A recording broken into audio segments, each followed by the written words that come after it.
ብዙ ሰው ወደ ላይ ሲወጣ ፍጡርነቱን ይረሳና ከታች ያለውን ፍጡር እንደ እንስሳ፣ እንደ አውሬ፣ እንደ ሌላ አይነት ፍጥረት በማየት የራሱን ከፍታ የራሱን ጥንካሬ ብቻ ለመግለጽ በሚሞክርበት ጊዜ ብዙ ነገሮች ይዛባሉ። 150ውን ሰው አንዳንድ ቦታ ላይ ስለመታጠብ መግለጫ እየሰጠ አንድ በጋዝ ማፈኛ ቦታ ውስጥ 150 እንዲገቡ ተደርጎ ምንም አይነት የጭስ መውጫ በሌለው የማፈኛ ቤት ውስጥ እንታጠባለን ብለው ሲገቡ እዛ ውስጥ አጉረው ነው እንግዲህ የመርዝ ጭስ ከላይ ወሰውነታቸው ላይ እንዲፈስ በማድረግ በጭስ እያፈኑ ያደረቋቸው። ከዛ የደረቁትን ደግሞ እያወጡ ወደ እሳት አመድ እንዲሆኑ በቀላሉ እንዲቃጠሉና እንዲነዱ በማድረግ በዚህ በሙኒክ ብቻ ከ11,000 በላይ አይሁዶች በእሳት ተቃጥለዋል። የእድሜያችንን ግማሽ ለመደናነጥ የምንችልበትን ነገር በመፈለግ ላይ ያለን ሰዎች ነን።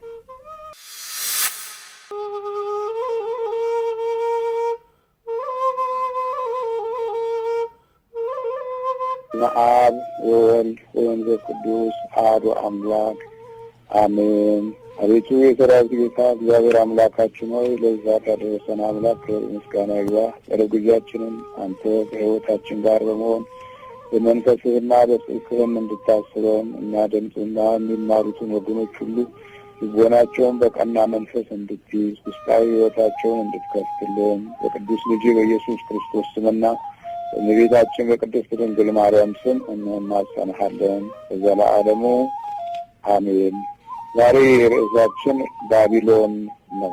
ባቢሎን የሚለው ቃል ከመምጣቱ በፊት ሰናኦር በመባል ይታወቃል። በዕብራይስጡ ሸናአር በመባል ይገለጻል። ሸና ማለት ሸናአር ማለት በሁለት አገሮች መካከል ያሉ ሁለት ወንዞች ማለት ነው። ወይም በሁለት ወንዝ የተከፈለ ሜዳ ማለት ነው።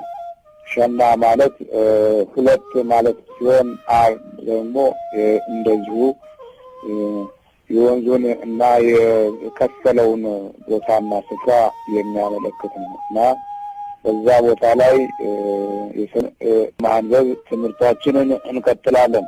አንድ ምድሯ በአንድ እርስ በርሷን ከማና ግንብ ለማይረደ እግዚአብሔርም ለማወቅ ቋንቋቸውን በዚያ በምድር ሁሉ ላይ በተናቸው። ከሁሉ ደባልቋል ለመጀመሪያ ደረጃ ይሆናል። ሀሳብ ማቅረብ ጀምሩ። በአንድነት የሚኖሩበትን ስፍራ መምረጥ ሲጀምሩ ደግሞ በሰናኦር ሜዳ እንደ አንድ ትልቅ ተግባር ተስማሙት። ግብሩና በሐሳዊ ጸጋ ውስጥ ለመኖር የእግዚአብሔርን ክብርና ኃይል በትውልድ ውስጥ ለማሳየት የፈለጉ አልነበሩም። ቋንቋቸው በጠቅላላው በምድራዊ ነገር ላይ ብቻ የተመሰረተ እና ለራሳቸው ዝና ሲሉ የሚሯሯጡ ትውልዶች ሆኑ። እነዚህ የሰናኦር ትውልዶች በሁለት ወንዝ የተከፈለው ሜዳ ላይ ያሉ ትውልዶች በሚያስደንቅና በሚያስገርም ሁኔታ እግዚአብሔር አምላክ ክብር ተለዩና ወደ ሰማይ የሚደርስ ሕንጻ እንስራ አሉ። ቋንቋቸው ወደ ሰማይ የሚደርስ ሕንጻ እንገንባ ነው። ወደ ሰማይ የሚደርስ ቤቶች ወደ ላይ እናውጣ ነው። ወደ ታች እንስራ ሳይሆን ወደ ላይ እንውጣ ነው።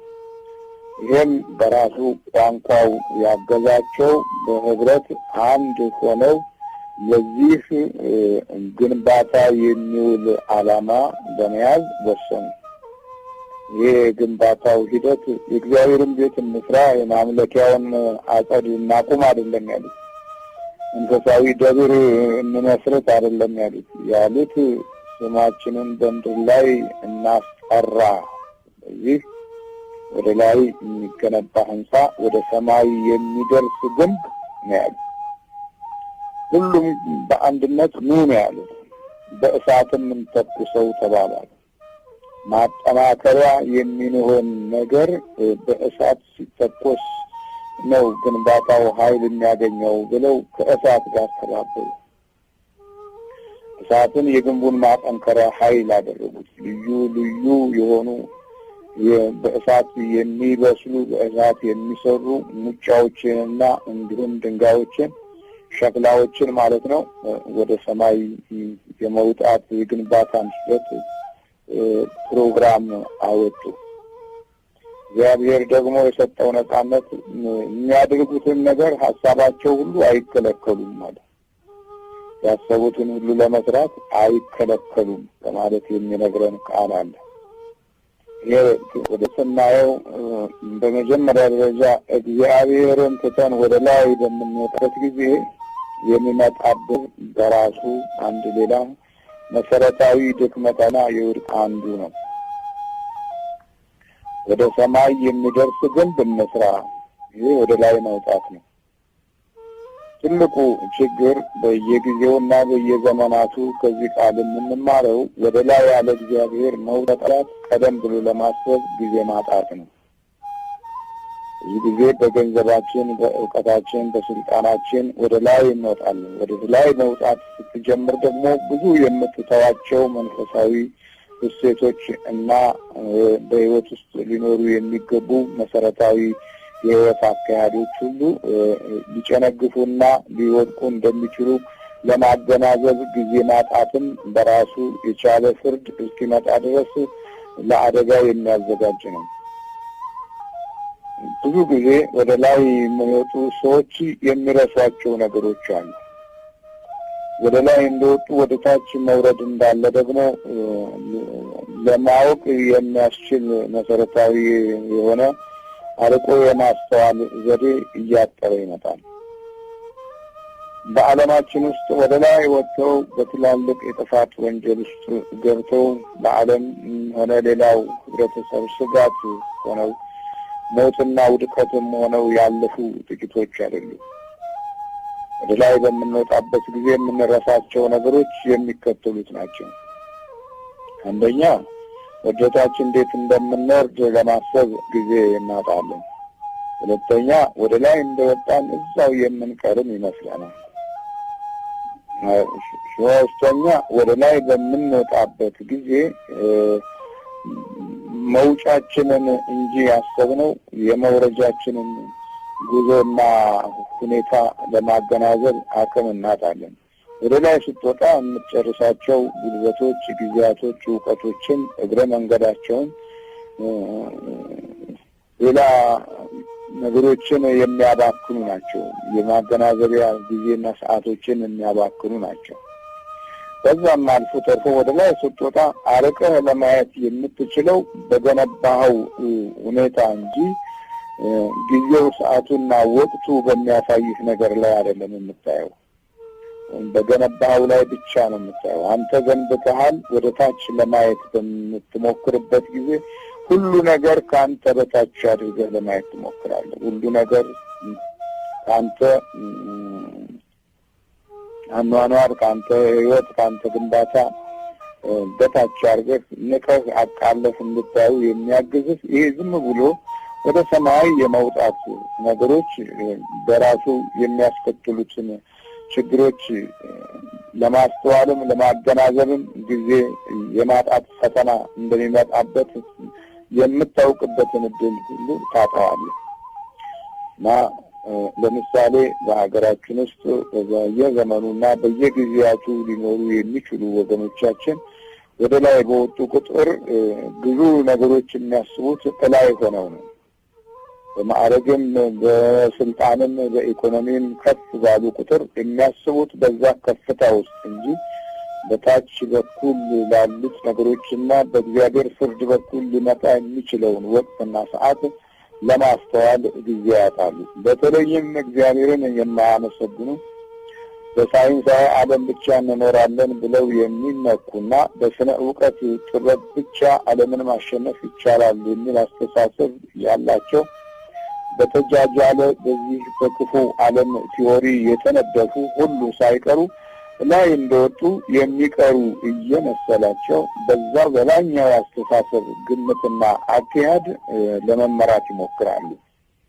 ነገሩ ግን በጣም በሚገርም ሁኔታ መውረድ እና መውደቅ አለ። ይህንን እንድናገናዘብ ነው ዘፍጥረት 11 መሰረታዊ የሆነ የህይወት ጉዞን ምን ሊመስል እንደሚችል በየጊዜውና በየሰማዓቱ በየጊዜያቱ በየወቅቱ የሚመጡትን ነገሮችና ስሜቶች እንድናስተውል ሊያስረዳን የሚችል ትምህርት የሚገኝበት ነው እና ወደ ላይ ወጡ፣ ወደ ሰማይ ያሉ ወደ ሰማይ የሚደርስ ግንብ እንስራ። መዋሰል ነው፣ ስራ ነው እየሰሩ ነው ያሉት።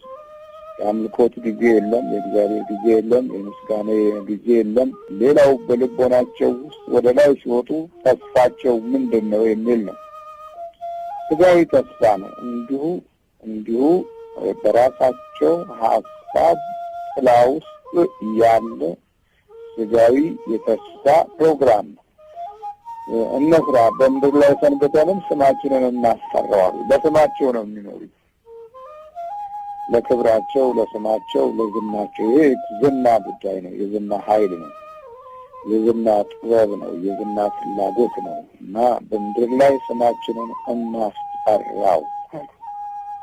ትልቅ ስራ መስራና እንዲህ እናደርጋለን። ስለዚህ ግንባታውን በእሳት እየተኮሱ ከፍ ማለት ይጀምራል። የምድርም ዝፍት እንደ ጭቃ ሆነላቸው፣ ይታዘዝላቸው ጀመረ። በእያንዳንዱ ንግግር ውስጥ ሁሉ የዚህ የግንባታ ኃይል መሰረት እንዲኖረው በማድረግ ሁሉም ያላቸውን ጉልበት በመጠቀም ግንባታቸውን ቀጠሉ። እዛ በኋላ እግዚአብሔርን የሚጠራ በመንፈሳዊ ተስፋም ያለ ሰው አለ የለም አለና እግዚአብሔርም የአዳም ልጆች የሰሩትን ግንብ እና ከተማና ግንብ ለማየት ወረደ ይላል። እግዚአብሔር ከሰማያት ወረደ። አዳምን ሲፈልገው የነበረው እግዚአብሔር አሁንም እዚህ በዝተው ተባስተው በአንድ ቋንቋ እየተነጋገሩ በአንድ ድምፅ እያወሩ ምን እየሰሩ ነው ብሎ እግዚአብሔር ለማየት ወረደ። ከላይ ሆኖ ማየት አቅቶት አይደለም፣ እስቲ ወርጄ ሊያቸዋልና ከሰማይ ዙፋኑ እግዚአብሔር ወረደ። አንድ ልጁን ከመላኩ በፊት በዚህ በሰናኦር ሜዳ ላይ እግዚአብሔር የሰው እጅን እና ስራን ግንባታን ለማየት ወረደ። ወደ ሰማይ እነሱ እየሄዱ ወደ ሰማይ እየወጡ እሱ ደግሞ ከሰማይ ወደ ምድር ወረደ። ወደ ሰማይ የሚደርስ ነበር ያሉት ግንቦቻቸው ሰማያት መድረስ አልቻሉም። እግዚአብሔር የእጅህን ስራ ለማየት ይወርዳል። እዚህ ላይ ልናስተውል የሚገባው በዝናዎቻችንና በእግዚአብሔር መካከል እግዚአብሔር ያን ሁሉ ለማየት ኃይል አለው። እግዚአብሔር ኃይሉ ብርቱ ነው። ኃይሉ የእጆቻችንን ኃይል ማየት ነው። የከፍታዎቻችንን ኃይል ያያል።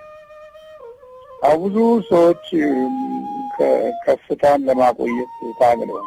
በመላው ዓለም የሚታዩ ስጋውያን መሪዎች ከመንፈሳውያን ጋር እየተጣሉ እያፈነገጡ የራሳቸውን ታሪክ ለማቆም ይታገላሉ። የራሳቸውን ዝና ለማቆየት ይታገላሉ። የራሳቸውን ዕውቀት ለማንጸባረቅ ይሞክራሉ። ብዙ ይባላል፣ ብዙ ይወራል። ብዙ የቲዮሪ ዓለምና ንድፈ ሀሳቦች በምድራችን ላይ በተለይም በአሁኑ ዘመን ጉድ እስኪባል ድረስ ብዙ የቲዮሪ ዓለም ሰው ልጅ ምነው የቲዮሪ በዛብን ብሎ እስኪሰለቸው ጊዜ ድረስ በሚዲያም በዜናም በተለያዩ ሁኔታዎች ይገለጻል። ግን ከዛ ውስጥ አብዛኞቻቸው የጥፋት መግለጫዎች ሆነው እናያለን። እንደወጣን እንወርዳለን ማለት ነው። እግዚአብሔር ሲወርድ በሰው እና ለሰው ከሰው ወደ ላይ መውጣት በወጣበት መጠን መውረድ የተለመደ ከሰማይ ያለ የእግዚአብሔር ፍርድ መግለጫ ነው እና ስማችንን እናስጠራው። እግዚአብሔርን ስሙን እንጥራ አይደለም ያሉት፣ ስማችንን እናስጠራው። ሰንብተናል። ለመሰንበታቸውም ራሳቸው ውሳኔ ሰጪዎች። አሁን ፍጡርነታቸውን ረሱት ማለት ነው። ብዙ ሰው ወደ ላይ ሲወጣ ፍጡርነቱን ይረሳና ከታች ያለውን ፍጡር እንደ እንስሳ፣ እንደ አውሬ፣ እንደ ሌላ አይነት ፍጥረት በማየት የራሱን ከፍታ የራሱን ጥንካሬ ብቻ ለመግለጽ በሚሞክርበት ጊዜ ብዙ ነገሮች ይዛባሉ። ብዙ መንፈሳዊ ጉዞዎች ይጨነግፋሉ። አሊያም ስብዕና አጠቃላይ የጥፋት ውርደት እየሰፋ ይመጣበታል ማለት ነው እና ያ ቋንቋቸው በሙሉ የዋለው ለዝና ብቻ፣ ራሳቸው ክብር ብቻ ነው። ንግግሮቻቸውና ድምጾቻቸው በሙሉ የዋሉት ለከተማ ግንባታ እና ወደ ሰማይ ለመድረስ በሚያስችል አይነት የአገነባበብ ዘዴና በዘመኑ የነበረ የምህንድስና እውቀት ላይ ብቻ ነው ያተኮረው። ዛሬ ወደ ሰማይ እንገንባ ብለው የተነሱ ወገኖች ብዙውን ነገር በመርሳት ላይ ይገኛሉ። ገንቢዎቹ ራሳቸው ከመንፈሳዊ በረከት የወጡና ስጋዊ አስተሳሰብ ብቻ ነው ያላቸው። ብዙ መሐንዲሶች በዘመናችን በስነ ምግባር እና በመንፈሳዊ ኃይል በኩል ላለ በረከት የተዘጋጁ አይደሉም።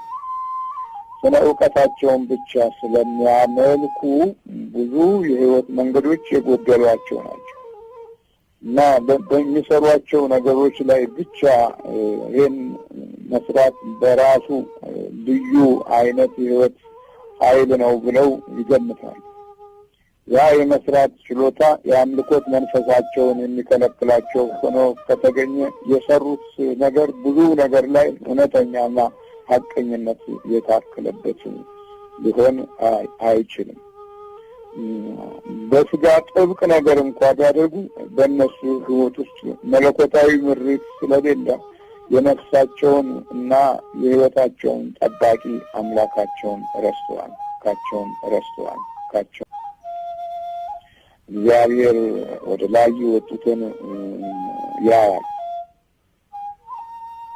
ከምድር ሲነሱ ሳይሆን ወደ ላይ ከወጡ በኋላ ያያቸዋል። ከተማውን ሰሩ፣ ገቡ፣ አይት እግዚአብሔር ወረደ ይላል። ይህንን ይነግረናል። የሰው ልጆች የቋንቋ ወስነው አድርገው ወደ ሰማይ የመውጣትን ኃይል ገንብ ለማየት ወረደ ሲል የእግዚአብሔርን አንድነት ሲሆን ማለት እነሆ እነርሱ አንድ ወገን እግዚአብሔር መንፈስ ቅዱስ ኑ እንውረድ። ይሄ ሶስትነት ኑ እንውረድ ሶስትነት ሲሆን እግዚአብሔር ወረደ ማለት ወረደ ሲል አንድነት ነው። በዚህ አንድነትና ሶስትነት ውስጥ ያሉ ምስጢሮች በስጋዊ አፋተን በምንም መንገድ ለይተን ልናየው የምንችለው አይደለም። አብ፣ ወልድ፣ መንፈስ ቅዱስ። በዛን ዘመን ወልድ ለመባል የነበረው ቃል ሰማይና ምድርን የፈጠረ ስለነበረ በቃሉ ስለነበረ እንደ ቃሉ የሆነ ስለሆነ እግዚአብሔር አብ ቃል ስለነበረ ቃሉ ዓለምን ፈጥሯልና ከአብ አይለይም። መንፈስ ቅዱስ ደግሞ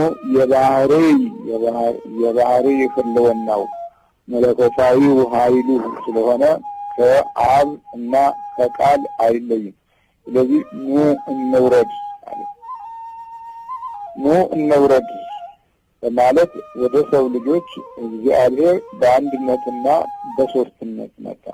ይህም ዋናው ትንቢታዊው የኃይል ምስጢር መግለጫው በመለኮታዊ መንግስቱ የእግዚአብሔር ልጅ ወደ ሰው ልጆች መጥቶ በአካለ ሥጋ እንደሚገኝ ለማረጋገጥ ነው። በወደፊት በአዳም ዘር በእመቤታችን በቅድስት ድንግል ማርያም ተወልዶ ከሰው ልጆች ጋር እንደሚገኝ ከሰማያት ሰማያት ወርዶ ከድንግል ማርያም ተወልዶ እንደሚያድነን ማሳያ ነው። መውረድን በራሱ ስንመለከት እግዚአብሔር ቃል ወደ ሰው ልጅ መጥቶ ቃል በእኛ አድሮ የሞት ኃይልን እንደሚጥልና የዲያብሎስን ስራ እንደሚያፈርስ አስቀድሞ ነግሯል።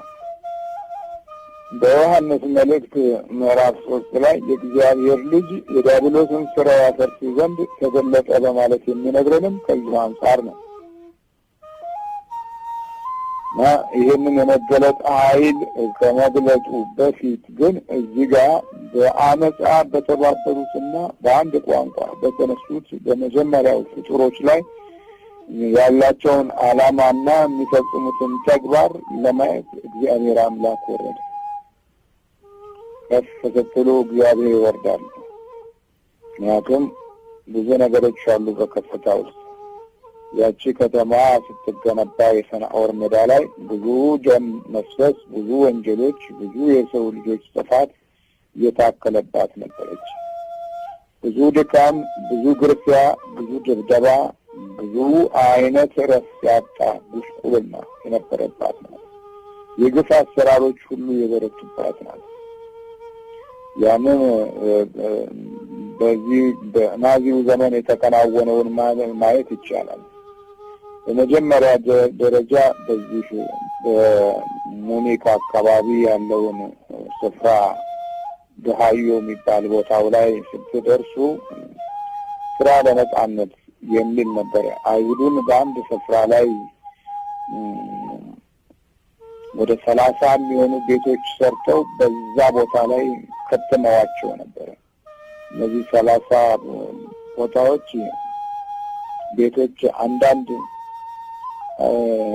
ሺህ ሰዎችን ያጉሩ ነበር። ስለዚህ በዛ ስፍራ ላይ ስራ ለነጻነት እያሉ ሲያሰሯቸው፣ ጉድጓድ ሲያስቆፍሯቸው፣ ሀዲድ ስራ ሲያስከፍሏቸው፣ ህንጻ ሲያስገነቧቸው ቆይተው በመጨረሻ ሂትለር ያደረገው ነገር ሰውነታችሁን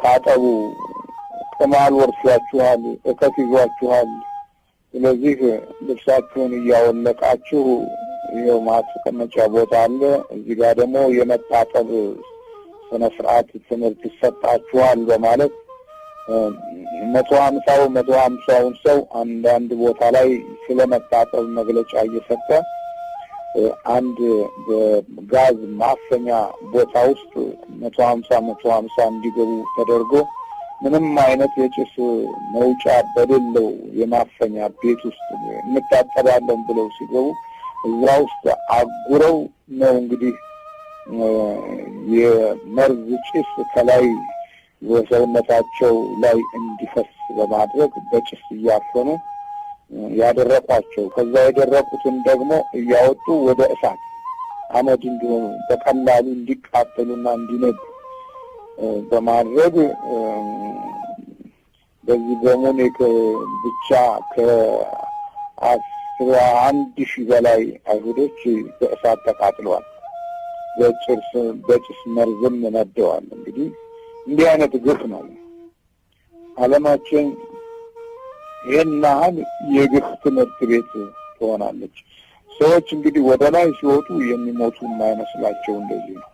በስልጣናቸውም በማዕረጋቸውም ሰዎች ከፍ ሲሉ እግዚአብሔር ከሌለ፣ የመንፈስ ቅዱስ ኃይል ከሌለ፣ የመንፈሳዊ በረከት ተስፋ ከሌለ ልክ እንደዚህ ነው ሰዎች የሚያስቡት።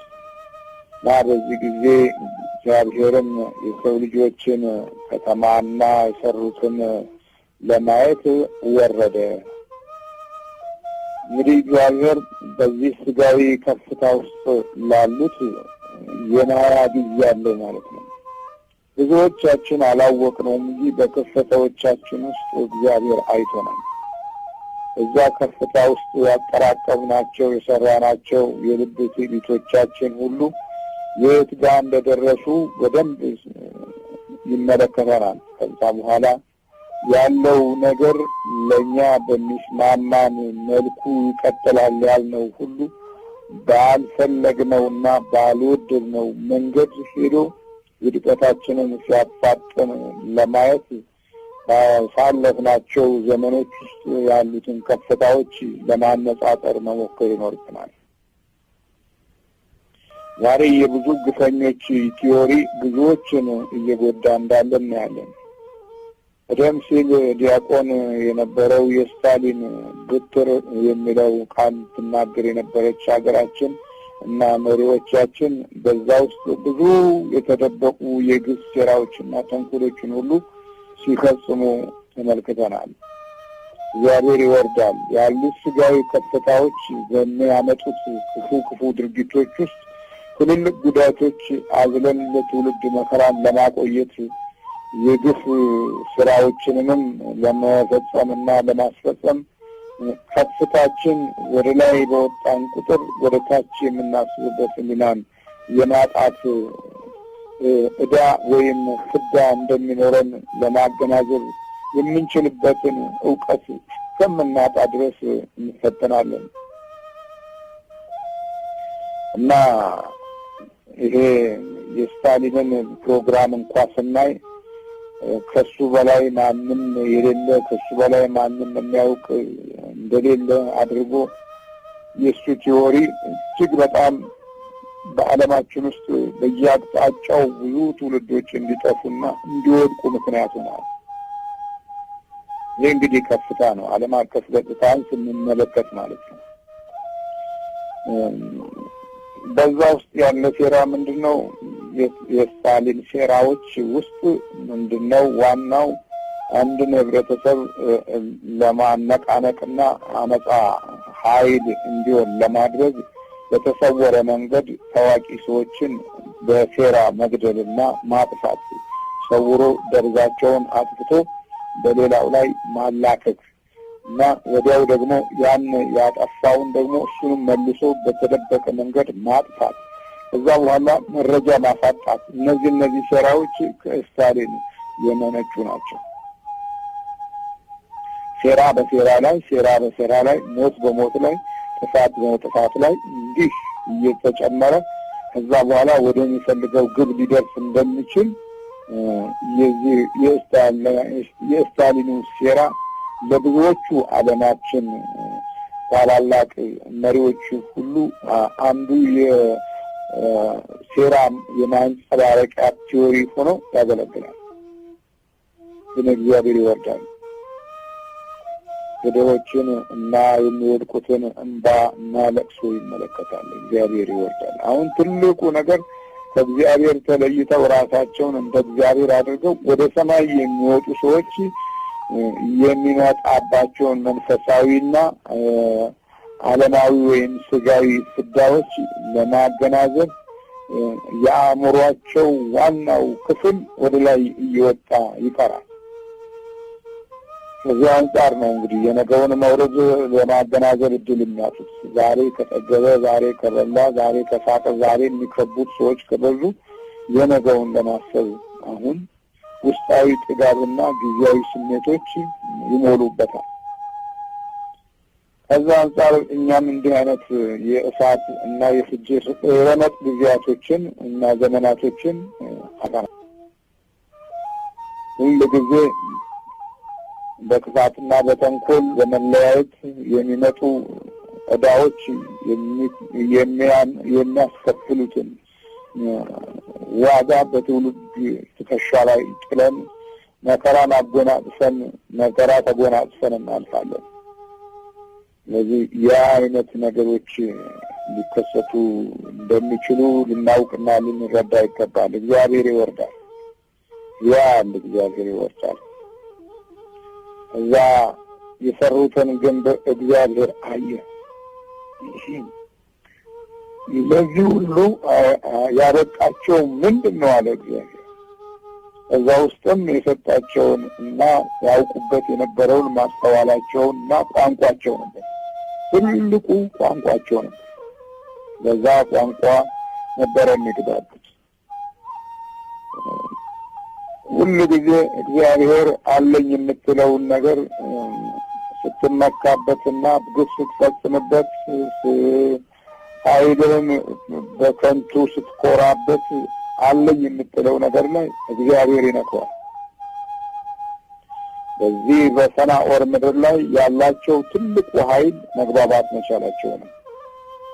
አንድ የሆኑበት እና አንድ ቋንቋ፣ አንድ ንግግር እንዲይዙ ያገዛቸው ቋንቋቸው ነበር። በዚህ ቋንቋ ነው የተስማሙት። እግዚአብሔርን ኃይልና ጥበብ ለማየት ሳይሆን የራሳቸውን ለማየት ነው የሚሞክሩት። የራስን ብቻ ማየት። የእግዚአብሔርን አለማየት በጣም አስቸጋሪ ነገር። ብዙ ሰዎች የራሳቸውን ቤት፣ የራሳቸውን ሀብት፣ የራሳቸውን ገንዘብ፣ የራሳቸውን ኑሮ፣ የራሳቸውን ክብር ብቻ ነው የሚያዩት። እግዚአብሔር የሆነውን አያዩ። የራስህን የሆነውን ብቻ ማየት፣ ይህ በጣም አስቸጋሪ ነገር ነው። የራሳቸውን ልጆች፣ የራሳቸውን እውቀት፣ የራሳቸውን እቅድ ብቻ ነው የሚያዩት። እዚህ መካከል የእግዚአብሔር እቅድ ምን እንደሆነ ሳታውቀው በመሃሉ ቀልጠህ ትቀራለህ። እንደዛ የሄዱ ሰዎች በአብዮት ዘመንም ይኸው ነበር። በሶሻሊዝም፣ በኮሚኒዝም እንደዚህ እያን የዚህን የማናውቀውን የቴዎሪ ዓለም በራሳችን ሀሳብ ብቻ እያየን ነው የምንሯሯጠው። ይሄ በራሱ የሚያስከትለውን ነገር ለማገናዘብ እድሉን ከማጣት ጋር የተያያዘ ነው። የራስ ራዕይ፣ የራስ ተስፋ፣ የራስ መንገድ ብቻ ነው። ይህንን በደንብ ባሳለፍናቸው ዘመኖች ማየት አስፈላጊ ነው። ቅድመ አብዮት የነበሩ መሪዎቻችን በራሳቸው ሀሳብ ብቻ በማየታቸው የገጠማቸውን ነገር አላስተዋሉም። ስለ ጸሎት፣ ስለ ሰማይ ክብር፣ ስለ መመለስ፣ ስለ ንስሐ፣ ስለ መንፈሳዊ ተስፋ ቢነገራቸውም ባሉበት ትልቅነት ውስጥ ብዙ የተሰወረባቸው ነገር ስለነበረ ብዙ ጥፋቶች እንኳን አይታያቸውም ነበር። የሚያጠፉት ጥፋቶች፣ ግፎችና ተንኮሎች፣ ምቀኝነቶችና ሌሎችንም የድሃ እንባና ለቅሶንም ለማገናዘብ የሚችሉበትን ጊዜም እንዳጡ አንዳንድ ነገሮችን እንመለከታለን። ሙሉዝ ያለ ህይወት፣ ሙሉዝ ያለ አስተሳሰብ ብቻ የነበረበትን ሰዓት ስናይ ለአመፃ መምጣት ምክንያት የሚሆን ነገሮች ሁሉ በጸሎትም ሆነ እግዚአብሔርን በመጠየቅ ሊያስተካክሉ የሚችሉበትን አቅም እስከ ማጣት ድረስ ደርሰዋል። ይህ ራስን ብቻ ማየት። ዛሬ በዚህ ዘመን ውስጥ ብዙ ሀብታሞች የራሳቸውን ብቻ ነው የሚያዩት። ድሃን አይመለከቱ። ፍርድ ጎደለ፣ ሰው ተበደለ አይሉ። ገንዘባቸው ለበጎ ነገር አይውል። በመስረቅ፣ በመንገብገብ፣ በመንጠቅ ላይ ብቻ የተመሰረተ ሆኖ ሲታይ ወደ ታች ለመውረድ የሚችሉበትን አይን ያጣሉ። አይን ብቻ አይደለም የሚያጡት፣ ማስተዋላቸውም ሆነ መንፈሳቸው ሁሉ ለፍርድ ከመዘጋጀቱ በፊት በከፍታ ላይ ጸንቶ የሚቆም አይነት ይመስላቸዋል። ከባቢሎን መማር እንችላለን። እግዚአብሔር ወረደ ነው የሚለው። እግዚአብሔር ለማየት ወረደ። እዛ በኋላ ኑ እንውረድ፣ አንዱ ያንዱን ነገር እንዳይሰማው ቋንቋቸውን በዚያ እንደባልቀው። በቃ አሁን እንግዲህ የድብልቅልቅ ጊዜ ይመጣ ነው። ወደ ላይ ወጥተዋል። ግማሾቹ ከታች ናቸው፣ ግማሾቹ ከላይ ናቸው። ከላይ ሆነው በድንጋይም የሚፈጠፍጧቸው አሉ፣ ከታች ሆነው የሚፈጠፈጡ አሉ። ቋንቋቸው ሁሉም የሚፈጠፈጡትም አንድ ናቸው። ምንም ልዩነት የለውም። እንዲህ አይነት መዋቅር ይሰራ የነበረው የሰናዖር ከተማና ግንብ እግዚአብሔር ሲወርድ ያ ይስማሙበት የነበረውን ቋንቋ እግዚአብሔር ሊነካው ነው። እግዚአብሔር የነካው ነገር ላይ በእውነት በበጎም ይሁን በክፉ ዋጋ አለ። አሁን የምንመለከተው ግን በክፉ መልኩ እግዚአብሔር አለን የምንለው ነገር ላይ ይነካዋል። አለን በቃ እንግባባለን ያለው ነገር ላይ ይነካዋል። እግዚአብሔር ሲነካው መግባባት የለም። እግዚአብሔር ሲነካው መጫወት የለም። እግዚአብሔር ሲነካው ማውራት የለም። እግዚአብሔር ሲነካው መግለጽ የለም። ኑ እንደባልቀው አለ። ያ በኋላ እግዚአብሔር አምላክ ቋንቋን የሚደበላልቅ መንፈስ ላከባቸው። ያ መንፈስ እያንዳንዱ ላይ ያረፈ። እግዚአብሔር አኗኗርህንና አካሄድህን ሁሉ ያይና ይመለከትና ምን ሁኔታና ምን ጊዜ ላይ ዘመንህንና ሰዓትህን ታሪክህን ያሳለፍከው ነገር ላይ እግዚአብሔር የሚልከው ነገር አለ። በቃ ይለቀዋል ለሌላው ቦታና የጥበቃውን ኃይል ያወቅበትንና የማስተዋልክበትን ስፍራ ለሌላ ይሰጠዋል። ሌላው በሚገባበት ጊዜ ውስጥ የገባው መንፈስ ነገሮችን በሙሉ ይደበላልቅብሃል። ያ ነው የእግዚአብሔር ልዩ ኃይልና ክፉውን መንፈስ ለቀቀው። ከህይወታቸው ውስጥ ያለውን ጥበቃ እግዚአብሔር አነሳ። የማስተዋል መንፈሳዊ ተስፋውን አነሳ። ልክ እንደዚህ ሲያነሳብህ ከዛ በኋላ አንተ ላይ ያለው ኃይል መንፈሳዊ መሆኑ ቀርቶ ሌላ መንፈስ ሆኖ ድብልቅልቁ ነው የሚወጣው። አሁን መናገር እችላለሁ ብለህ ትናገራለህ፣ ግን አትናገርም። ይሄ ነው ከፍታ የሚያመጣቸው ጥፋቶች፣ ከፍታ የሚያመጣቸው ነገሮች። አለ እግዚአብሔር ከፍ የምትልበትን ሁኔታ በጊዜም ሆነ በታሪክ ውስጥ የደከምክበት ዋጋ ሁሉ የት ተነስቶ የት እንደደረሰ ለማገናዘብ እዚህ ስፍራ ላይ በቂ መንፈሳዊ እውቀት ልናገኝ የምንችልበትን እውነት እንማራለን። ግን አለ ያሰቡትን ሁሉ ለመስራት አይከለከሉም ብሏል። ሀሳባቸው ሳይከለከል እዚህ ደርሰዋል። ሙሉ ነፃነት ተሰጥቷል። በዛ ነፃነት ውስጥ ግን ብዙ ማጣት አለ። የሚገርመው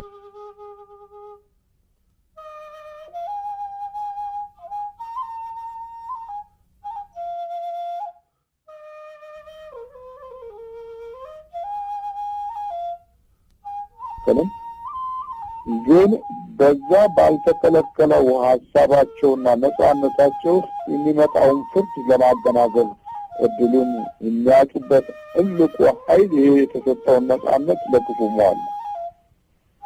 ሀሳባቸውን አይከለከሉም። እንደ አብዮት እንውሰደው፣ እንደ አብዮቱ ዘመን ነው። ሀሳቡን ማንም ሰው አልተከለከለም። ማንም ሰው በዛ ሀሳብ ውስጥ ማርክሲስት ሆኑ፣ ሌኒኒስት ሆኑ፣ ማቴሪያሊስት ነን አሉ፣ አይዲያሊስት አስተሳሰብን አንፈልግም አሉ። ማቴሪያሊስትና አይዲያሊስት በዚህ አስተሳሰብ ተፈትነው ተገለሉ። አይዲያሊስት የተባሉትን በተለያየ አይነት ሁኔታ መበከል ይቻላል ብለው የመበከያ ቲዮሪ ለማስገባት ሞከሩ። ሆኖም ግን ሀሳባቸው አልተከለከለም። በዛ ሀሳባቸው ውስጥ ከግማሽ ሚሊዮን ሕዝብ በላይ በተለያየ አይነት ሁኔታ ለመጥፋት ችሏል። ከግማሽ ሚሊዮን ሕዝብ በላይ ትውልድ እስከምናጣ ድረስ በጦርነት እና በተለያዩ የጥፋት መንገዶች ተፈትነናል። ግን በዛ ባልተከለከለው ሀሳባቸውና ነፃነታቸው ውስጥ የሚመጣውን ፍርድ ለማገናዘብ እድሉን የሚያጡበት ትልቁ ኃይል ይሄ የተሰጠውን ነፃነት ለክፉ መዋል። ሀሳባቸውን አይከለከሉም። እንደ አብዮት እንውሰደው፣ እንደ አብዮቱ ዘመን ነው። ሀሳቡን ማንም ሰው አልተከለከለም። ማንም ሰው በዛ ሀሳብ ውስጥ ማርክሲስት ሆኑ፣ ሌኒኒስት ሆኑ፣ ማቴሪያሊስት ነን አሉ፣ አይዲያሊስት አስተሳሰብን አንፈልግም አሉ። ማቴሪያሊስትና አይዲያሊስት በዚህ አስተሳሰብ ተፈትነው ተገለሉ። አይዲያሊስት የተባሉት በተለያየ አይነት ሁኔታ መበከል ይቻላል ብለው የመበከያ ቲዮሪ ለማስገባት ሞከሩ። ሆኖም ግን ሀሳባቸው አልተከለከለም። በዛ ሀሳባቸው ውስጥ ከግማሽ ሚሊዮን ህዝብ በላይ በተለያየ አይነት ሁኔታ ለመጥፋት ችሏል። ከግማሽ ሚሊዮን ህዝብ በላይ ትውልድ እስከምናጣ ድረስ በጦርነት እና በተለያዩ የጥፋት መንገዶች ተፈትነናል። የእርስ በርስ ፍጅትም የዛን ያህል እጣችን ሆኗል። 1 minute left on this call. በዛ ነፃነት ውስጥ ግን እውነት ነው ወይ ወደፊት ወደምንፈልገው ጎዳና ወይም ወደምንፈልገው ፕሮግራም ገብተን የተሻለ ነገርን እናመጣለን የሚለው ጥያቄ በመጀመሪያው ደረጃ ግራ አጋቢና እውነት የተለየው ነው። ዋናው ልናውቀው የሚገባ ሀሳባችንን አለመከልከሉ ነው። ዛሬም ቢሆን ብዙዎቻችን የምቀኝነት ሀሳብ አለን። ግን ይሳካል አይሳካም የሚለው ነገር ላይ ብዙ ልናጠፋ እንችላለን። ብዙዎችን መትተን አእምሯቸውን ናላቸው ልናገር እንችላለን። ስነ ልቦናቸውን ልንማርክ ልናቀዘቅዛቸው የእውቀታቸውን ልንወስድባቸው እንችላለን። ሆኖም ግን ሀሳባችንን አለመከልከል የተሰጠንን ነፃነት ለመልካም ነገር አለማዋላችን በራሱ አንድ ሌላ ትልቅ ችግር አስተሳሰባችን ሂደት በተሰጠን ነፃነት ውስጥ የበጎነትን ኃይል ረስተን ከእግዚአብሔር አምልኮት ጸጋ ውስጥ የምንኖርበትን ተስፋዎች ሁሉ ጥለን በዚህ በ21ኛው እና በ19ኛው ክፍለ ዘመን በተነሱ የቲዮሪ ንድፈ ሀሳቦች ላይ ትኩረት በመስጠት የምናደርጋቸው እንቅስቃሴዎች ብዙ ከግማሽ ሚሊዮን ህዝብ በላይ በቲዮሪ ንድፈ ሀሳብ ገና ለገና በዓለም ላይ ሊከናወን የሚችል እውነታዎች አሉ ብለን መሄዳችን ሀሳባችንን አለመከልከል ብቻ ሳይሆን የምንሄድበት አካሄድ ለብዙዎች ውድቀት ማምጫ መንገድ መፍለቂያዎች ሆነን መኖራችን በራሱ ይሄ የአስተሳሰብ ጉዳይ ትልቁ ችግር ነው እና የዚህ የቲዮሪውን ዓለም ተገን በማድረግ የስልሳዎቹ ዘመን የሀገራችን ትውልዶች ወደ ተፈለገው አይነት አካሄድ መሄድ በማንችልበት ነገር ውስጥ በነገው ተጠልፈን እንወድቃለን። ለጊዜው ያሉት ስጋዊ ከፍታዎቻችን የሚያመጡት ፍርድ ቀላል አይደለም እና እዚህ በሰናዖር ሜዳ ላይ የተከናወነው እግዚአብሔር የሰው ልጆችን ከተማና ግንብ ለማየት ወረደ ያለ ያልተጠራበት ክብሩ የተለየው በመንፈሳዊ ጸጋ ያልተባረከ የአምልኮት ኃይልና ጥበብ የሌላቸው ሰዎች የገነቡት ስለሆነ ለማየት በሚወርድበት ጊዜ የእነሱን ከፍታና እልህ ወደ ሰማይ ለማውጣት የሚያደርጉት ቁጭትና ትግል ሰማይ ላይ ነው ለመኖር የፈለጉት። የሰማይ ኑሮ ነው ናፈቃቸው። ብዙ ሀገራችን ሰዎች የሰማይ ኑሮ ናፍቃቸው እንደጠበቁት እንዳልሆነ እናያለን። አሁንም ቢሆን ሰማይ ኑሮ፣ የከፍታ ኑሮ፣ የታላላቅ ህንጻዎች ኑሮ ይሻላል፣ ይሄ ነው እድገት ብለው ብዙ ይታገላሉ። ብዙ ወደ ላይ ወጥተው መኝታቸውን ስፍራቸውን ይለዋውጣሉ። አንዱ ክፍል ከአንዱ ቦታ ከአንዱ ህንጻ ወደ አንዱ ህንጻ አይናቸውን የተዋበ ነገር ለማሳየት የሚያደርጓቸው ጥረቶች ውስጣዊ ውበት ምን ያህል ኃያል እንደሆነ እስኪዘነጉ ድረስ የተፈተኑ ባለሀብቶችና ቱጃሮች፣ አዋቂዎችና ምሁራኖች ሁሉ ብዙ ናቸው። አዎ የተዋበ ከተማ ብዙ ነገር አለው። ሆኖም ግን ብዙ ድቀቶችም አሉት፣ ብዙ ጥፋቶችም አሉት። እግዚአብሔር በሌለበት ነገር ላይ ያለን ነገር ሁሉ አደጋ አለው። አምልኮት በሌለበት የገነባነው ነገር ሁሉ ፍራሹና ብስባሹ ይበዛል እና ያንን ታላቅ እንኳ እንውረድ አንዱ የአንዱን ነገር እንዳይሰማው ቋንቋቸውን በዚያ እንደባልቀው አሉ። እግዚአብሔር አምላክ እንግዲህ በትዕቢት የተመሩትን በሥጋዊ ከፍታ ያሉትን ቋንቋቸውን ሊደበላልቀው ነው። እዛን ዘመን ትልቁ ነገር ለዚህ አይነት አካሄድ ለዚህ አይነት ቲዎሪ ትልቅ መንገድ የከፈተው የቋንቋ አንድነታቸው ነበር። በዚህ አንድ ሆነው አንድ የሆኑበት ነገር ላይ ወደ ሰማይ መገንባትና ስማቸውን ለማስጠራት ስማቸውን ለመትከል የሚያደርጉት የዝና ሩጫ ነው። ዝና ነው፣ የዝና ጉዳይ ነው። ዝናዎች በሶስት አይነት መንገድ ይገነባሉ። አንደኛው ዝና መንፈሳዊ፣ ሁለተኛው ዝና ሥጋዊ፣ ሶስተኛው ዝና የኃይል ዝና ነው። የኃይል ዝና ነው። ሥጋዊ ዝና ለማዕረጉ ለስልጣኑ በከፍታው የሚመጡ ሲሆን በእውቀቱ የሚመጡ ሲሆን መንፈሳዊ ዝና ደግሞ እንደዚሁ በመንፈሳዊ ስፍራ ላይ እግዚአብሔር አምላክ አክብሯቸው እግዚአብሔር ወዳቸው የእግዚአብሔር ክብር መግለጫዎች በሚሆኑ ጊዜ በመጽሐፍ ቅዱስ የጌታ ዝና የፈውሱ፣ የማዳኑ፣ የማስተማሩ ወጣ ይላል። ዝና ወጣ የሚል ቃል ታነባላችሁ በአዲስ ኪዳን ላይ። መድኃኒታችን ኢየሱስ ክርስቶስ ዝናው ከዳር እስከ ዳር እስራኤልን እና ሌሎችን ግዛቶች ሮምን ጨምሮ ማናጋት ሲጀምር በዛን ጊዜ ፈሪሳውያን፣ ሰዱቃውያን በዘመኑ የነበሩ መሪዎች ሁሉ ተነሱበት። ይህ መንፈሳዊ ዝና ነው።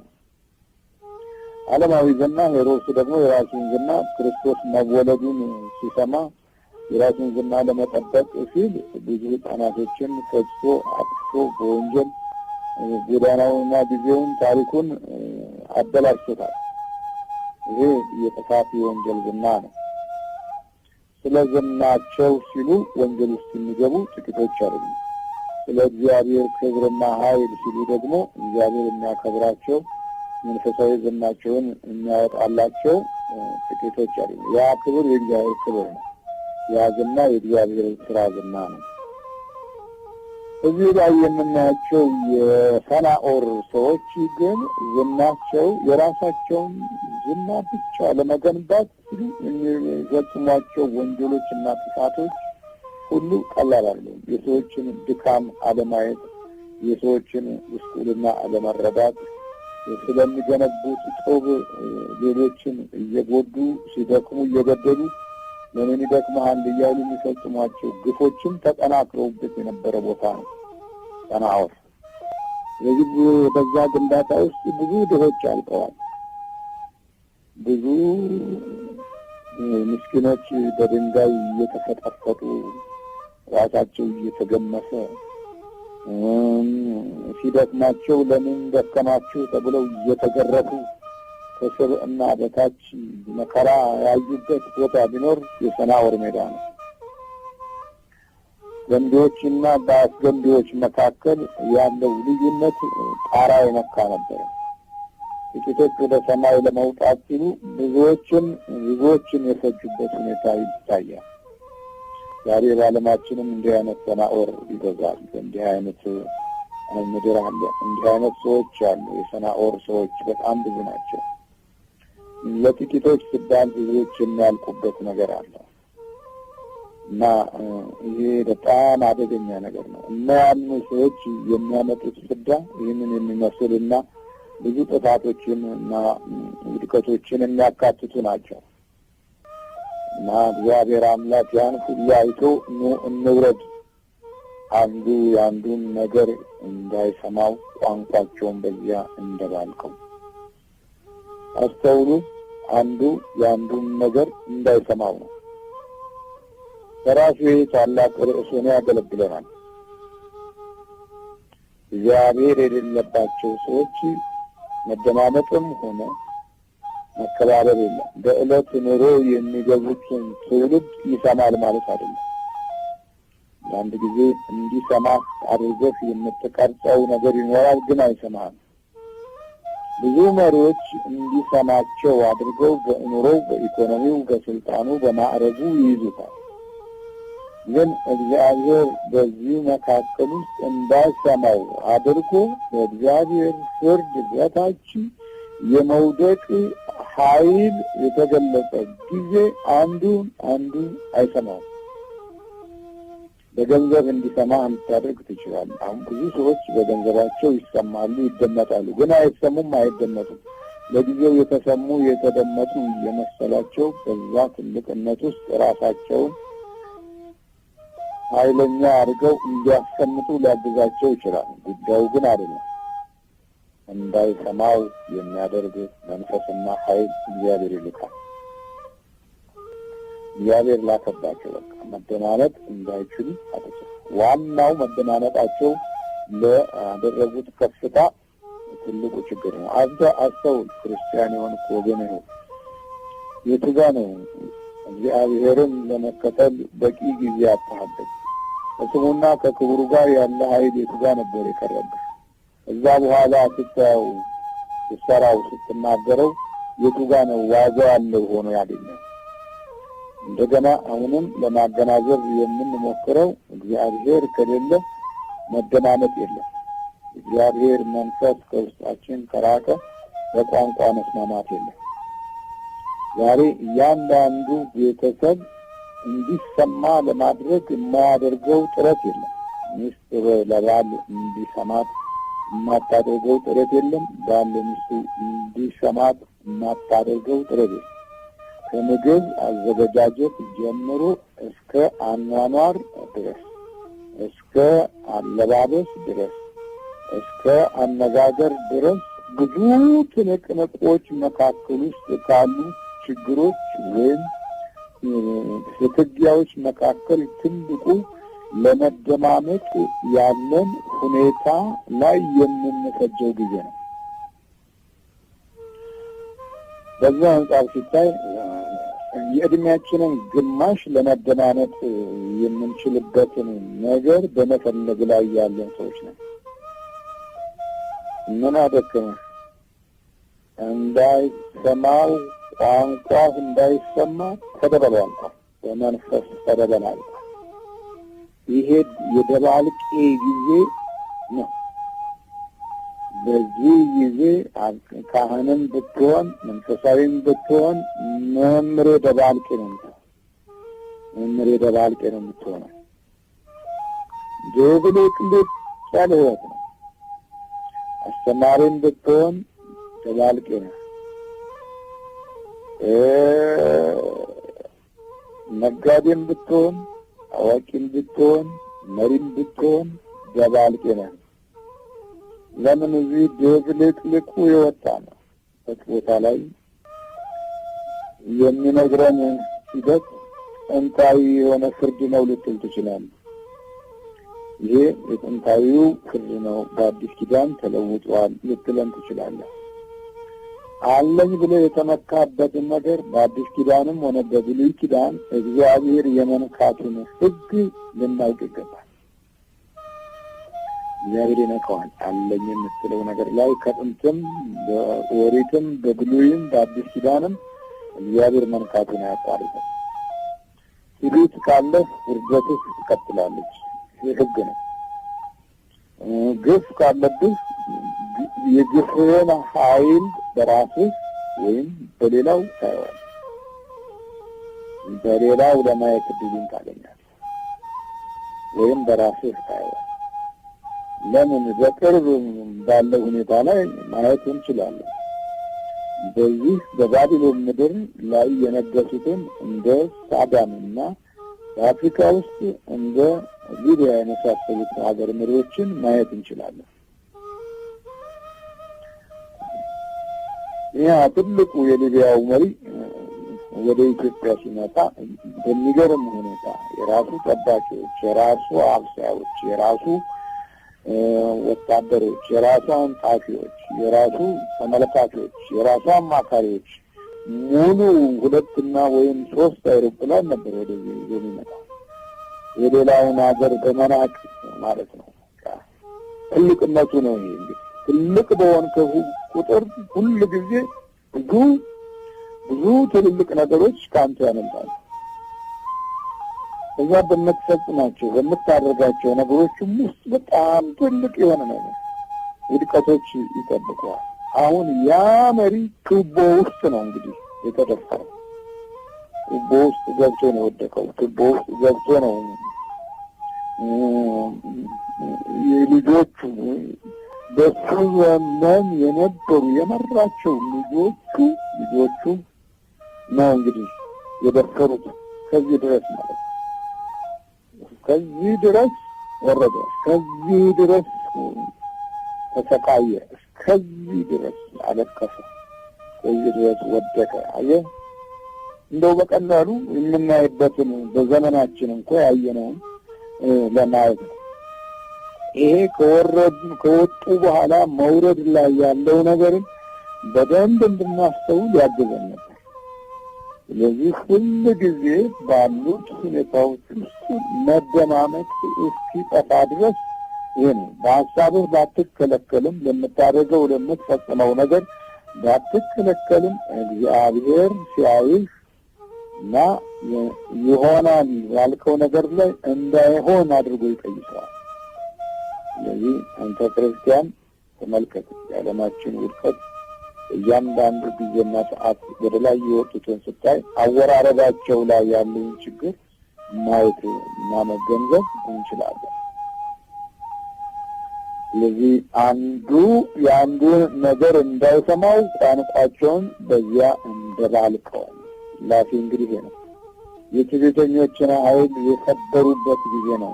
ጥር 7 የብርቱዎችንና ጉልበተኞችን ኃይል በቀላል መንገድ ያጠቁበት ጊዜ ነው። ቋንቋቸው ተደበላለቀ። በቃ ምንም መግባባት አልቻሉም፣ መስማማት አልቻሉም። እዚህ ውስጥ መደማመጥ አልቻሉም።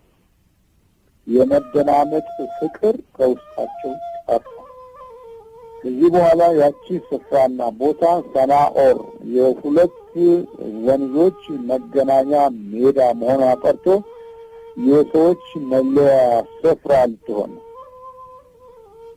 የሰዎች ማልቀሻ፣ የሰዎች መበታተኛ ቦታ ልትሆን፣ ያቺ ከተማ ዝም ብላ የተገነባች ከተማ ብቻ ልትሆን ሆና ልትሆን፣ የጃርትና የአውሬዎች መኖሪያ ልትሆን። ዛሬ እያንዳንዱ የሰው ሕይወት የዚህ አይነት መንፈስ መኖሪያ ሆኗል። የአውሬዎች መኖሪያ፣ የአውሬ መንፈሶች መኖሪያ ሆኖ ቀጥሏል። አንዱ አንዱን አይሰማውም። ይህ እንግዲህ ይህንን በዘመናዊው ትውልድ ገጽታ ውስጥ ለማየት እንሞክር። ይህ ዘመናዊ ትውልድ በወንበር ዙሪያ ተቀምጦ መስራት የሚችለው ላይ እናምላለን እያሉ በቲዮሪ ገልጻሉ። በተግባር ሲታይ ግን አንዱ አላደመጠውም። ተወያይተዋል፣ ተነጋግረዋል። አንዱ አላደመጠውም። ተወያይተው ተነጋግረው እንደገና ከኋላ ዞረው ይጣላሉ፣ ወይም ከኋላ ዞረው በጀርባ በኩል ይማታሉ፣ በጀርባ በኩል ይገደላሉ፣ ይፋጃሉ። ይሄ ያለመደማመጡ የመጣ አለን የምንለው ነገር ላይ ቋንቋችን ተነክሯል። መደማመጡ አይሰራም። ንግግሮቻችንን በጨው ቀምመን በጣም አሳምረን እንናገራለን። እንደውም በዘመናችን ከተግባር ይልቅ የቲዎሪውን ንድፈ ሀሳብ ከትምህርት ቤት ጀምሮ ስንማረው ቆይተናል። ስለዚህ ስለ ማንኛውም ነገር ለመግለጽ አቅምና ችሎታ ቢኖረንም ስለማንደማመጥ ቋንቋችን ጠፍተናል። የሚሰማው እንዳይሰማ ይሆናል ማለት ይሄ ነው መደበላለቅ ማለት ይሄ ነው። እየሰማ ይሰማል። ዛሬ ይሄ ሁኔታ በሀገራችንም ሆነ በዓለማችን በከፍተኛ ሁኔታ ይፈራፍራል። እየተናገር አይሰሙም፣ እያወራህላችሁ አይሰሙም፣ እየገለጽክላችሁ አይሰሙም። እርቦኛል ስትላቸው ጠግበሃል ይላል። ጨንቆኛል ስትላቸው የለም ሰላማዊ ነህ ይላል። ችግር አለ ስትላቸው የለም ችግር የለም ይላል። ልብስ የለኝም ስትላቸው ለብሰሃል ይለዋል። ምንም መስማት የለም፣ ማድመጥ የለም። ይሄ እንግዲህ በቋንቋ የመደበላለቅ ባህሪያት የሰናዖር ችግር ዛሬ የዘመናችን ችግር ነው ማለት ነው። መንፈሳዊው ዓለማዊውን አያደምጠውም፣ ዓለማዊው መንፈሳዊውን አያደምጠውም፣ ወንጌላዊውን አያደምጠውም። እየተመለከትን ነው። አንድ ክርስቲያን አንድ በክርስቶስ አንድ ሆነን ተለያይተን አንደማመጥ ነው። ብዙ ሃይማኖቶች አሉ፣ አይደማመጡም። እንኳን ብዙ ሃይማኖት ቀርቶ በአንዲት እምነት በተዋህዶ ያለነ ሰዎች እንኳን አንደማመጥ። አባቶች ልጆችን አያደምጧቸው፣ ልጆች አባቶችን አያደምጧቸው። የኛ ሰናዖር እንግዲህ ይሄ ነው። ከዚህ በኋላ ያ ስፍራ ማደማመጥ የሌለበት ቦታና ስፍራ ስሙ የተለየ ቋንቋ እግዚአብሔር ስሙን ሰጠው። ያንን ምን አለው? አልከን ከራ ሽማ ባቤል አለው። አልከን ከራ ሽማ ባቤል። ይህንንም አለ ይህንንም ስም ይህንን ቦታ ይህን ስፍራ ስለዚህ ስሟ ባቢሎን ተብሎ እግዚአብሔር በዚያ የምድርን ቋንቋ ሁሉ ደባልቋልና በዚህ ስም ተጠራ ይላል። ከዚያም እግዚአብሔር በምድር ላይ ሁሉ እነርሱን በተኗቸዋል ይላል። ባቤል ባቤል ተባለ።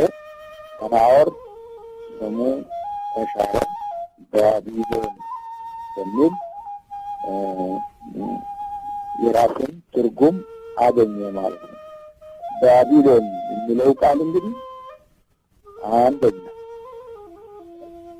ራሳቸውን ወደ ሰማይ ከፍ ያደረጉ ሰዎች የታዩባት ናት። ለባቢሎን መንገድ የሚጠርግ አካሄድ ከፍታ ነው ማለት ነው። ሁለተኛ አምልኮተ እግዚአብሔር የተለያት ቦታ ናት። አምልኮተ እግዚአብሔርን ንቆ ቤቶና አቃሎ በባቢሎን ወይም በሰናዖር ሜዳ ላይ ወደ ላይ መውጣት አይቻልም። ወደ ላይ መውጣት ከፈለክ እግዚአብሔር ጋር ልትወጣ ትችላለህ። ያዕቆብ ወደ ላይ የወጣው ድንጋይ ተንተርሶ ነው። እግዚአብሔርን ከታች ሆኖ ላይ አየው። ይህ ትልቅ ታሪክ ነው። ባለበት ሆነህ ማየት ትችላለህ እግዚአብሔር። ወደ ላይ መውጣት እንኳን ብትፈልግ ህሊናህና አእምሮህ ወደ ላይ ወጥቶ ከእግዚአብሔር መንግስት ሊካፈል ይችላል። እግዚአብሔርን በከፍታው ላይ አየሁት ብሏል ኢሳይያስ። ከታች ሆኖ ወደ ላይ ማየት የሚችልበትን አይን እግዚአብሔር ነው የሚሰጠው። አንተ ወደ ላይ መውጣት አያስፈልግም።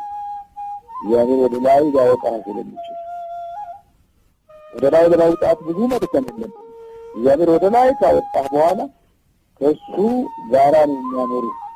አይኖችህ ሁሉ ስጋን ሳይደክም አይኖችህ ወጥተው የነፍስ አይነት ተገልጦ ትረካለህ። በስጋ እንግዲህ ወደ ላይ ለመውጣት የምታስባቸው ነገሮች በሙሉ በአብዛኛው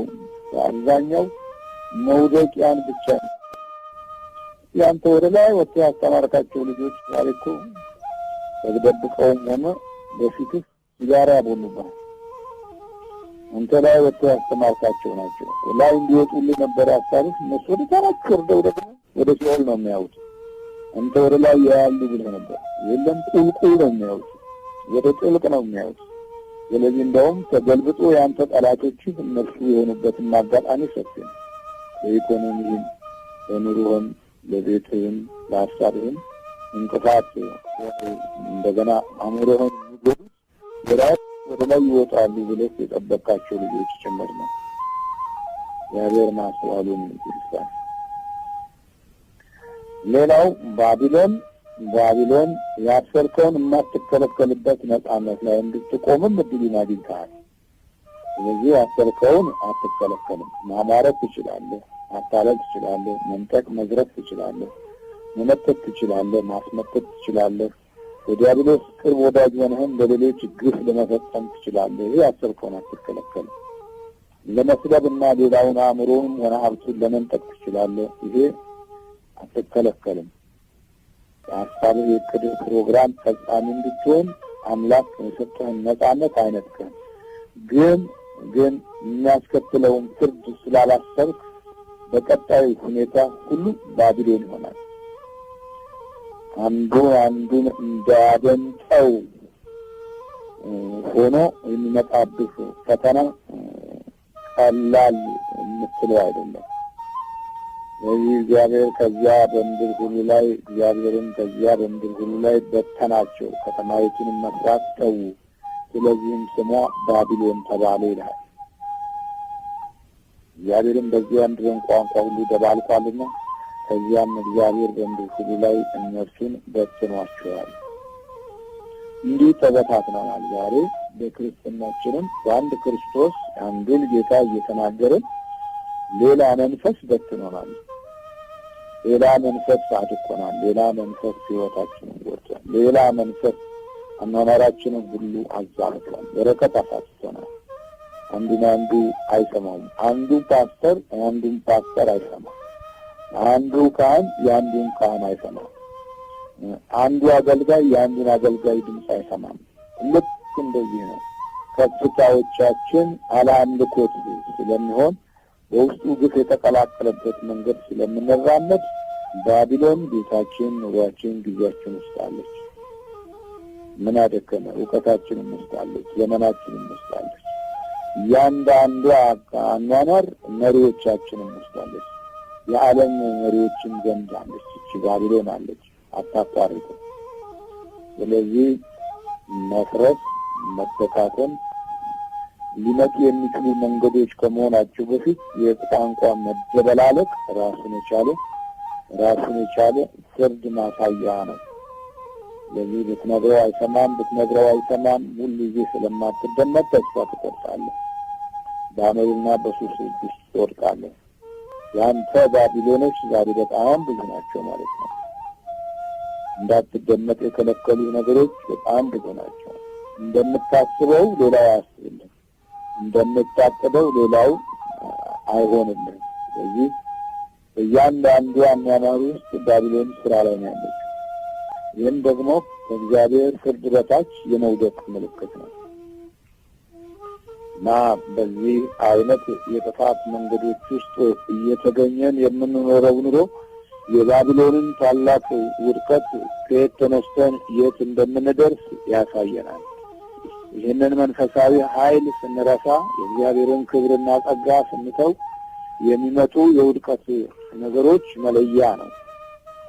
በራሱ ይሄ ሌላ አስቸጋሪና አደገኛ ሁኔታ ከሚባል ውስጥ ዋነኛው ክፍል ነው። ስለዚህ ባቢሎን ብዙ መንፈሳዊ ነገሮችን እንድናማርበት የሚያግዘን ነው። ስለዚህ የጥር ሥላሴን ይህንን ስናስተውል በእውነት ብዙ መንፈሳዊ መሰረቶች ላይ እንዳልሆንም ያሳየናል እና እግዚአብሔር አምላክ ከባቢሎን አይነት ቋንቋ የምንርቀው ሕይወታችን ለምስጋና እና ለመንፈሳዊ ተስፋ የተዘጋጀ ሲሆን ነው። እንደዛ ከሆነ በእውነት ባቢሎን ልናመልጥ እንችላለን። ስለዚህ በሰናዖር ሜዳ ላይ የተከናወነውን ነገር በራሳችን ኑሮ ውስጥ አሁን በደንብ ማየት ይቻላል ማለት ነው። በፊት ቀደም ሲል አብዮታውያን በነበርን ጊዜ የእግዚአብሔርን ስም ጠላን፣ አዳዲስ ቋንቋዎች መሰረትን፣ አዳዲስ ሀሳቦች አመነጨን፣ አዳዲስ ነገሮችን ብዙ ሞከርን። በኋላ መደማመጥ አልቻልንም። ባቢሎን ትምህርት ቤቶቻችን በቁስ አካል ላይ የተመሰረተ እንዲሆኑ አደረግን። አምላክ የለሽ ፍጥረቶች እንድንሆን ታገልን። ሮጥን፣ ሀሳባችን አልተከለከለም። ሞከርነው፣ ግን ውጤቱ ባቢሎን። ድብልቅልቁ ወጣ ማለት ነው። በኢኮኖሚም ሆነ በሌላው አኳኋንም ውስጥ ዘለቅ ያለ ድካም ደከምን፣ ብዙ የኢኮኖሚ ዘመቻዎችን አከናወንን፣ ጣርን። አሁን ወጣን ስንል አደግን ስንል ባቢሎን ድብልቅልቁ የወጣ ማለት ነው። በየግል ባህሪያችንም ውስጥ ተማርን፣ አወቅን። ለእውቀት የሰጠናቸው ጊዜዎች ሰፊ ነበሩ። ታገልን። ከአገር ውስጥ እስከ ውጭ ዓለም ድረስ የትልልቅ የዩኒቨርሲቲ ተቋም ሁሉ ገብተን ሞከርን። አሁን ስናየው ባቢሎን፣ ውጤቱ ባቢሎን ነው። በመንፈሳዊ ሕይወትም ስናይ ተሾምን፣ ከፍ አልን፣ ወጣን፣ አደግን። በኢኮኖሚም የቀራችሁ የማንባል ሆንን፣ በክብርና በዝናችንም ትልቆች ሆንን። ግን አሁንም ባቢሎን። ከሀገር ውስጥ እስከ ውጭው ድረስ ያሉ አባቶች ነገሮቻቸው ሁሉ አልደመጥ ብለው ባቢሎን ሆነባቸው። አሜሪካ ያሉት ይናገራሉ፣ እዚህም ያሉት ይናገራሉ። ግን በመካከሉ ባቢሎን አለ። መደማመጥ የለም። መደማመጡ የለም። የመደማመጡ ክብር በሰናኦር ሜዳ ላይ እንደጠፋው አይነት ሆኗል። ባቢሎን አርጅተው ሸምግለው ይናገራሉ፣ ማንም የሚያደምጥ የለም። ባቢሎን ወጣቶቹ ይናገራሉ፣ ጎልማሶቹ ይናገራሉ። ግን አሁንም ባቢሎን እግዚአብሔርን ስትተው ፈጣሪን አምላክን ስትተው አለኝ የምትለው ቦታ ላይ ትነካል። አለኝ የምትለውን ነገር ይነካና ነው እግዚአብሔር ሕይወትን ወደ ክብሩ ሊመልስ የሚችለው። ከተመለስክ እሰየው፣ ካልተመለስክ ግን መግባባቱ የለም። ባቢሎን ትቀጥላለች። መሪዎች ተሰባስበው ይወያያሉ፣ ብዙ ይደክማሉ። ከወንበሩ ተነስተው የ10 ደቂቃ መንገድ ከሄዱ በኋላ አይግባቡም። ባቢሎን። ለዚህ አለ አምልኮት፣ አለ መንፈሳዊ ተስፋ፣ አለ እግዚአብሔር ቃል ምድራችን በራሷ የራሷን አዙሪት ላንተ ትሰጣለች። ምድሪቱ ትሽከረከራለች የሚባለው እውነት የታወቀ ነገር ነው። ግን አንተም ትሽከረከራለህ። እግዚአብሔር ከሌለ የምድሪቱ አዙሪት የአንተም አዙሪት ነው። ስለዚህ ይህን አዙሪት ተቀብለው ስትዞር ትኖራለህ። ያ አዙሪት የሚቆምበት ጊዜ ለማስተዋል እድሉን ስታጣ እንደዚሁ ነው። ስለዚህ ከባቢሎን ነፃ ለመውጣት ክርስቶስ አምላካችን ቃል ሥጋ ሆኖ ጸጋንና እውነትን ተመልቶ ወደኛ መጥቷል። አሁን የሚያስፈልገን ድምጾቻችን እንደ ክርስቶስ ሊሆን ይገባል። ድምጾቻችን ልትድል ትወዳለህ? የክርስቶስ ድምፅ ነው። ሰው የለኝም ሲል ተነስ፣ አልጋን ተሸክምና ሂድ፣ እኔ ሰው ሆኜ መጥቻለሁ። ይሄ ድምፅ ነው የሚያስፈልገን። ዛሬ እንዲህ ነው። ደቀ መዛሙርቱ የሚበላላችሁ ሲላቸው የላችሁም፣ በቀኝ በኩል መረቡን ጣሉት ብሎ የሚናገር ድምፅ ነው የሚያስፈልገው። ታገኛላችሁ የሚል እግዚአብሔር አምላክ ዓይን የሚወጣ ቦታና የኑሮ ዕድላችንን የሚያሳይ ድምፅ ነው የሚያስፈልገው። ከዛ ውጭ ያሉት ሂደቶች የተለማመድናቸው፣ ያጠናናቸው፣ የተማርናቸው ሁሉ በመንፈሳዊ ሕይወት ውስጥ ካልተከለሱና ማየት ካልቻል ወይም በዚህ መንፈሳዊ ነገር ቀይረን በእግዚአብሔር ክብር ውስጥ በማለፍ አላወቅነው ባቢሎን ዛሬ ልብ ውስጥ አለ። የዛ የባቢሎን ሂደት ነው እኮ እስከ ዛሬም ያላግባባን አገልግሎታችን ውስጥ ያለውን ችግርና የህብረተሰቡን ጉዳት ለማየት አለመቻልም በራሱ ያ የባቢሎን ሕይወት እና ኑሮ ስለኖርነው ነው። መደማመጥ ስለሌለ ነው። መከባበር ስለሌለ ነው። የራስን ትልቅነት ብቻ ለማጉላት በሚደረግ ትግል ውስጥ ትውልድ ያመለጠን ጊዜ፣ ዘመን፣ ሰዓት፣ ወቅት እያመለጠን መጣ። እነዚህ ሰዎች አመለጣቸውና ተበታተኑ። በቃ አሁን አንዱ የአንዱን ነገር አይሰማውም። ድንጋይ አምጣ ሲባል እንጨት ያመጣል፣ ውሃ አምጣ ሲባል እንደገና ድንጋይ ያመጣል። ግራ ተጋቡና ተበታተኑ፣ ስራቸው ቆሙ። እግዚአብሔር የክፉዎችንና የተንኮለኞችን አምላክ የለሽ የሆኑ የጥፋት ሰዎችን ስራቸውን ያቆማል። እንዲህ ነው። አለበለዚያ ክፉ ለክፉ የክፉዎች ማጥፊያ ክፉዎች ይሆናሉ፣ የክፉዎች ማጥፊያም ክፉዎች ይሆናሉ። ምድራችን በበቀላ ጎዳና ውስጥ ጊዜዋን በከፍተኛ ሁኔታ ከያዘች ቆይታለች። ስለዚህ የክርስቶስ ድምፅ ያስፈልገናል። ዛሬ ልንማረው የሚገባ ትልቁ ድምፅ የመድኃኒታችን ኢየሱስ ክርስቶስ ድምፅ ነው። እሱ ድምፆች ብዙ ቦታ ላይ ምሕረቶች ናቸው፣ ብዙ ቦታ ላይ ኃይል ናቸው፣ ብዙ ቦታ ላይ ተስፋና ጽናት ናቸው፣ ብዙ ቦታ ላይ ይቅርታና ሞገስ ናቸው። የሚያደርጉትን አያውቁትም አለና በባቢሎን ዘመን ከሥላሴ አንድነት ጋራ የመጣው ቃል የሚያደርጉትን አያውቁትምና ይቅር በላቸው በማለት በመስቀል ላይ እየተወጋ ደሙ እየፈሰሰ ለእኛ የይቅርታን ኃይል ለመስጠት አስተማረን። ይህንንም አለማወቅ በበዛብን ቁጥር እስካሁን ባሉን ዕድሜዎቻችን ባቢሎን ሆነናል። ዛሬ የሕዝብና ህብረተሰብ ባቢሎን ገጥሞናል።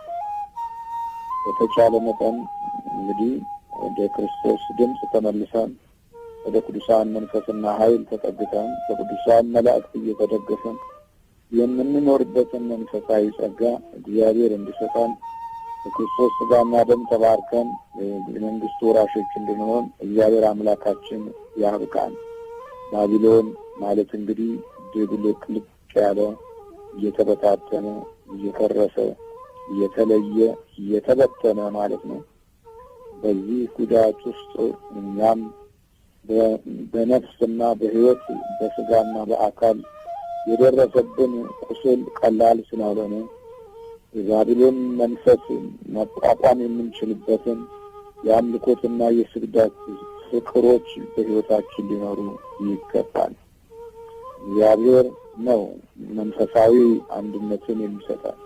በዚህ በኩል ያለው ኃይል ማንኛውም ስጋዊ ኃይላት ሊያቆሙት እንደማይችሉ እውነተኛው ማረጋገጫ የክርስቲያኖች በክርስቶስ ኃይል መያዝና መኖር ነው። ስለዚህ በዚህ ኑሮ ውስጥ የተቀደሰ ሕይወት ያስፈልገናል። ከባቢሎን ለማምለጥ የምንችልበት እውነት ከዚህ ጋር የተያያዘ ሊሆን ይገባል። እግዚአብሔር አምላክ የሰማነውን በልቦናችን ያሳድርብን። የልዑል እግዚአብሔር ጸጋ ከሁላችሁ ጋር ይሁን። ሰላምና ሞገስ ኃይልና ረድኤት ከእናንተ ጋር ይሁን። አሜን አሜን። መምህር አመሰግናለሁ። እንግዲህ ስለ ባቢሎን ያስተማሩን ትምህርት እንደ ወትሮው ሁሉ እንደ ሌሎች ትምህርቶች ሁሉ እጅግ በጣም ጠቃሚያችን ነው።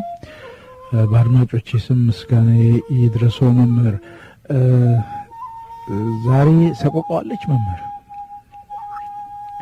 አለች። እሺ እንግዲህ ወደ ሰቆቃው እንሂድ።